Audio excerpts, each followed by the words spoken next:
A family's fight for justice. You're looking at video from the scene of a wrong-way crash on New Year's Eve. Police say an alleged drunk driver hit another car driving the wrong way in Bartow County. Today, 9 months later, the driver of the other car is dead, but the man who allegedly caused the crash has never been arrested. New tonight, Caitlin Ross spoke to the family of the victim, who is demanding justice. My uncle was my heart. He was my whole world.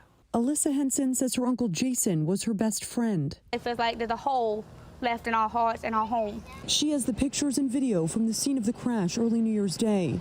According to police reports, Kendrick Johnson was driving the wrong way on 411 in Bartow County when he hit the car her uncle was driving head on.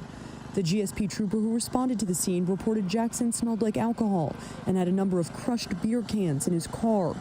Jason Henson was the designated driver for his friends that night and had to be extricated. When he got to the hospital, they found out he was paralyzed. I just couldn't stand to see him like that. It was so bad. Jason's older brother Jeff says he was confused that night why Kendrick Jackson wasn't already in jail. I've always thought that when you're a drunk driver, they would arrest you right there on the spot. According to the police report, Jackson was injured and a trooper advised him he would be arrested after he was treated. They said he had 2 broke legs, but when he got ready to leave the hospital, he got to leave the hospital.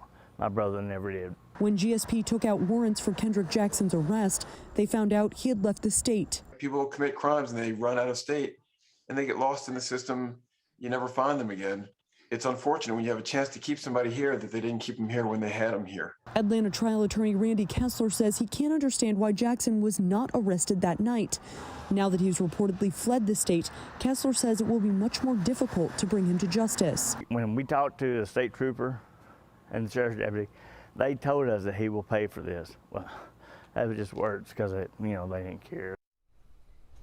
Jason died from his injuries from the crash just 3 weeks ago. And while there are active warrants for Jackson's arrest, there is not an active manhunt. So he would have to be stopped for another offense to be arrested.